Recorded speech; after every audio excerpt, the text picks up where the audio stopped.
እንደምን አመሻችሁ ተመልካቾቻችን። ከለቱ የቢዝነስና ምጣኔ ሀብት ዘገባዎች ጋር መስከረም አዲሱ አብራችሁ ቆይታ አድርጋለሁኝ።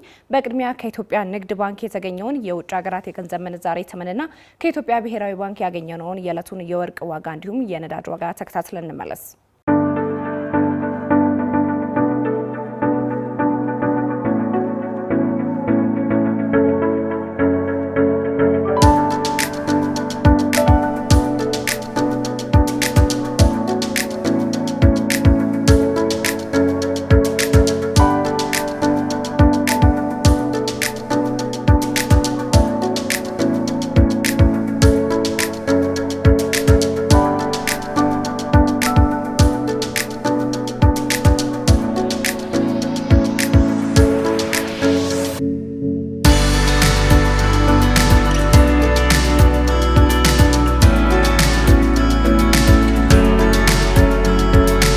ለመኖሪያ ቤት ፈላጊዎች በተመጣጣኝ ዋጋ ማቅረብ እንችላለን ሲሉ የሪል ስቴት አልሚዎች ማህበር በኢትዮጵያ አስታወቀ። የኢትዮጵያ ሪል ስቴት አልሚዎች ማህበር የተሻለ አቅርቦት ካለ በተመጣጣኝ ዋጋ ለህዝቡ የመኖሪያ ቤት ማቅረብ እንደሚቻል ዛሬ ከሰዓት በኋላ ለመገናኛ ብዙሃን በሰጡት ጋዜጣዊ መግለጫ ማስታወቃቸውን አሻም አድምጣለች። በዚህ መግለጫ ማህበሩ ከሰኔ 7 ቀን 2017 ዓ.ም ጀምሮ ስራውን በይፋ እንደሚጀምርም አስታውቋል። ይለወጣል፣ የጊዜ ጉዳይ ነው እንጂ ችግሮች በዚያ አይቀጥሉምና ዜጎቹም ቤቶች በፍጥነት የሚያገኙበትን እናስባለን። ዲሌ ያለ ይዘገያል ተብሎ የተነሳ ጥያቄ ያለ እውነት ነው። ፕሮጀክቶች ይዘገያሉ፣ በምክንያትም ያለ ምክንያትም ይዘገያሉ። ያንንም ለማስወገድ ነው እንግዲህ ኮድ ኦፍ ኮንዳክት ኖሮት አሶሲዬሽኑ የተቋቋመው። በዚህ መልኩ ለሀገራችን እድገት በጋራ እንሰራለን። እናንተም ታግዙናላችሁ፣ እኛም እንሰራለን። በመግለጫው የተገኙት የማህበሩ ፕሬዝዳንት አለማየሁ ከተማ እንደገለጹት ከሆነ ከተገቢው በላይ ማትረፍ ተገቢ እንዳልሆነ ገልጸው ከዚህ ቀደም የሪል ስቴት ዘርፉ ከሰራተኞች ደህንነት ጋር በተያያዘ የሚነሳውን ችግር ማህበሩ ለመቅረፍ ይሰራልም ብለዋል። ያንም ኮንሰርን የሚያደርገን የሰራተኛ ደህንነት ጉዳይ ነው። ምክንያቱም ኮንስትራክሽን ላይ 35-40 ዓመት ብዙ ዓመት የሰራን ሰዎች ነን እና ሴፍቲ ላይ ነው የሚሰራው። እሱ ሴፍቲ ላይ በጥንቃቄ ሁሉም የማህበሩ አባላትም እንዲሰሩ አዌር እናደርጋለን። እንደተባለው ሰመኮም ያነሳል። እኛም ሁላችን ሴፍቲ ላይ መስራት አለብን። ሴፍቲ ነው ብዙ ጊዜ ችግር የሚፈጥረው። ፕላስ ደግሞ ሰራተኛውም አይጠነቀ ሄልሜት ተገዝቶ ቁጭ ብሎ እያለ ሳያደርግ ነው ሳይት ውስጥ የሚገባው። ብታስገድዶም አንድ ቀን ያደርጋል፣ አንድ ቀን ይተዋልና ይሄንን ስሩ ፕሮሰስ ማለማመድ ያስፈልጋል ብለን እናምናለን። ያልተገቡ ድርጊቶችን በሚያከናውኑ የሪል ስቴት አልሚዎች ስርዓት ወዳለው አገልግሎት እንዲገቡ ማህበሩ የተለያዩ መፍትሄዎችን ማስቀመጡም ተሰምቷል። የኮድ ኦፍ ኮንዳክት ደግሞ ዋና አስፈላጊነት ለቤት ገዢውም ለቤት ሻጩም በኢንዱስትሪ ውስጥ ያሉ ተዋንያንም በተጠና ስነ ምግባር የሚመሩበትን አኳኋን ስለሚፈጥር ነው እንጂ ከዚህ ኮንፈረንስ ከሚሰጡት ሰዎች በአስገዳጅነት አባል እንዲሆኑ እናደርጋለን የሚል ኮኖቴሽን ያለው ንግግር ከማናችንም የቀረበ አልመሰለኝም። በዚህ ቢስተካከል። ከዛ ሰብለ ከኤንቢሲ ካነሳቻቸው ጥያቄዎች እነሳለሁ። አብዛኛው ጊዜ ሰዎች በብድር ጥገኝነት ላይ ሆነው ነው ስራዎችን የሚሰሩት። ኖርማሊ ከኢትዮጵያ ውጭ ያለውን ኤክስፒሪየንስ ብንመለከት ሰዎች 5 እና 10% ዳውን ፔመንት ያደርጋሉ። ሌላውን በረጅም ጊዜ የሞርጌጅ አከፋፈል ስርዓት የሚከተሉበትን አካሄድ ነው የሚሄዱት።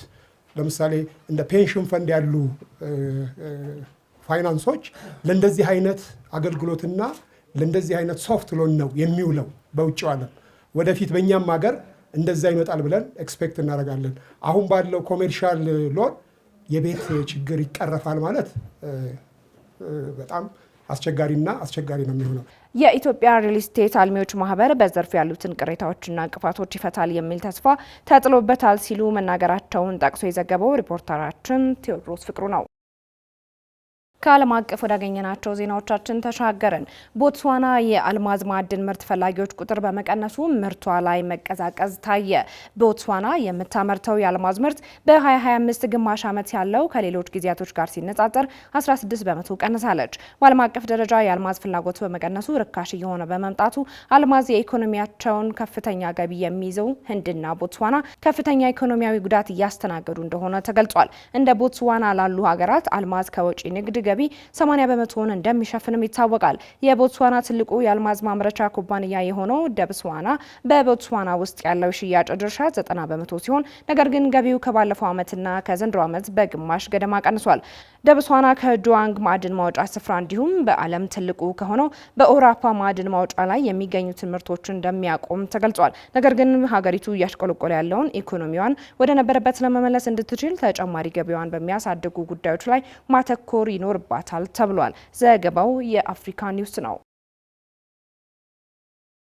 ዩናይትድ ስቴትስ እና ቻይና በለንደን የንግድ ውይይት ሊያደርጉ መሆኑ ተሰማ። በአሜሪካና በቻይና መካከል ያለውን የንግድ ጦርነት ለመፍታት ያለመ አዲስ ውይይት እንደሚካሄድ ተገልጿል። የአሜሪካው ፕሬዝዳንት ዶናልድ ጄ ትራምፕ የዩናይትድ ስቴትስ ከፍተኛ የልዑካን ቡድን ከቻይና ተወካዮች ጋር እንደሚገናኝም አስታውቋል። ውይይቱ በዛሬው ዕለት አመሻሽ በእንግሊዝ ለንደን ከተማ እንደሚደረግም ገልጸዋል። የተገለጸው ትራምፕ እና የቻይናው መሪ ዢ ጂንፒንግ ባለፈው ሳምንት የስልክ ውይይት ካደረጉ በኋላ ሲሆን የአሜሪካው ፕሬዝዳንት በጣም ጥሩ ንግግር ሲሉ መግለጻቸውም ይታወሳል። ትራምፕ የዩናይትድ ስቴትስ የገንዘብ ሚኒስቴር ስኮት ቤሴንት፣ የሀገሪቱ የንግድ ሚኒስቴር ሃዋርድ ሉቲንክ እና የንግድ ተወካይ ጄሚሶን ግሬር በለንደን ውይይት ላይ ከቻይና ባለስልጣናት ጋር እንደሚገናኙ ተናግረዋል። ዘገባው የቢቢሲ ነው። በዩናይትድ ስቴትስ አዲስ የስራ ፈጠራ እየጨመረ መሆኑ ተመላከተ። ዩናይትድ ስቴትስ እየተዳከመ በሚገኘው ኢኮኖሚዋ 139,000 ስራዎችን መፍጠሯም ተጠቁሟል። ቴዎድሮስ ፍቅሩ አዘጋጅቶታል፣ እንደሚከተለው ይቀርባል።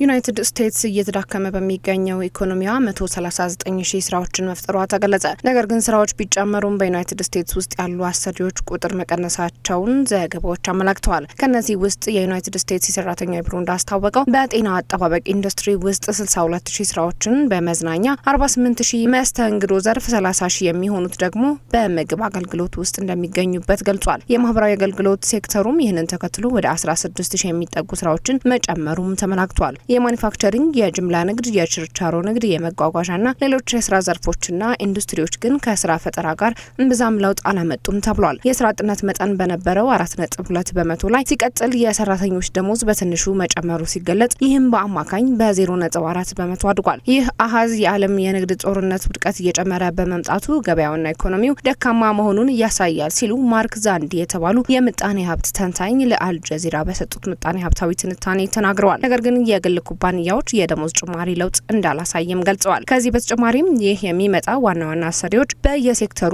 የመቀጠር አቅም ሲያጡ ነው ተብሏል። የአሜሪካ አየር መንገድ በጉዞ ገበያው በሚያዝያ ወር ለበረራ አስተናጋጆች የቅጥር ክልከላ ማድረጉ የዚሁ አንዱ አካል ነው ተብሏል። የማኒፋክቸሪንግና የማዕድን ዘርፉ ከፍተኛ ኪሳራ ማስመዝገቡም ተገልጿል። አልጀዚራ ከዚህ ቀደም እንደዘገበው ትናንሽ ንግዶች ባለው ታሪፍ ምክንያት የቅጥር ክልከላዎች መተግበር እንዳለባቸው መዘገቡም ይታወሳል። የአነስተኛ ንግዶች ቅጥር ካለፈው ዓመት ጋር ሲነጻጸር በግንቦት ወር በ4 በመቶ መቀነሱም ተመላክቷል። በሚያዝያ ወር የመኖሪያ ቤት ግንባታ በ0.9 በመቶ መቀነሱም ተመላክቷል። በተመሳሳይ በዩናይትድ ስቴትስ ፋብሪካዎች ውስጥ የሚመረቱ እቃዎች በሚያዝያ ወር በ3.7 በመቶ መቀነሳቸውም ተገልጿል። የፕሬዝዳንት ዶናልድ ጄ ትራምፕ የፖሊሲ ማዕቀፍ ኢንዱስትሪዎች እርምጃዎች የዚህ ሁሉ የዩናይትድ ስቴትስ ኢኮኖሚ ዝብርቅርቅ ምክንያት እንደሆኑ በብዙዎች ዘንድ ተነግሯል። ዝርዝር ዘገባውን ስናዘጋጅ አልጀዚራና ሲኤንኤንን ተጠቅመናል።